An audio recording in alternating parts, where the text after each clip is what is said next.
Sup guys, here today to do Akame got killed episode 15 review. So basically in this episode of Akame got killed, um right, it's revealed that Night Raid and the Jaegers are finally going to clash.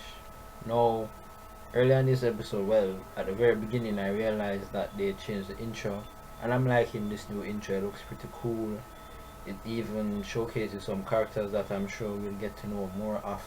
That guy who was the one who teleported Esdeath and Tatsumi, I saw him in there. But you know, he seems like he will have more relevance in the story as the story plays out. But at the very beginning of this chapter, sorry, not chapter, episode rather, at the very beginning of this episode, it's revealed that there is this religious group that is going to rebel against the capital, and Night Raid wants to use the confusion from that to attack the capital at the same time, and their whole plan is to take out the minister. That's ultimately their plan. So, as things going according to plan, their plan was in clashing against the members of the Jaegers. They wanted to split them up, right? So Esdeath and two other guys, I forgot their name, right? They went into one other group, while on the other hand, she let Kurome, Bowls, and Wave go together in one group. But as we see things being played out in this episode, Wave was the one that got hit by Susanoo's strike and he went flying off into the distance. So he's basically out of the fight. So it's really at this point two and basically four, because I think there's four members of Night Raid that was there. Mine was up in the mountains trying to snipe at Kurome, but she actually dodged that attack, which is very impressive because there was no way Kurome could have known beforehand that someone was looking at her to snipe her out. So she has some really superhuman reflexes. I mean, this chick, she's Akame's sister, so I mean that alone should show the significance that this chick, you know, she's supposed to be very strong. But and the sword that she have, its name was Yasu Fasu, something like that, right? But apparently she can call upon the dead. Sorry about that.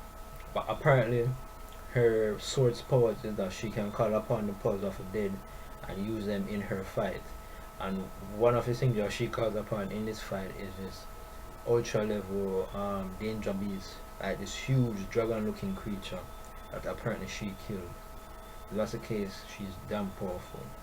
She called upon it as her puppet, and now basically Night Raid are about to face off her and Bowls at the same time. So that's the fight that's going to go down. But you know, Night Raid and the Jaegers, they're finally having their clash. This fight is finally going down. I'm guessing that the fight between Serayu and Mine will happen as well. I'm not sure how exactly at this point, but I'm sure that that fight is going on as well, just as how it was hinted that Kurome and Akame would fight even though they are sisters. I mean, we don't know the backstory about what actually happened between them, as I'm sure we'll get more info later on, and I'd like to get more info later on about what's actually the case, like why they are sisters, why they're trying to kill each other. That's just crazy.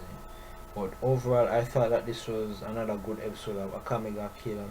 I like the setup, I like the whole change of theme, the whole change of pace.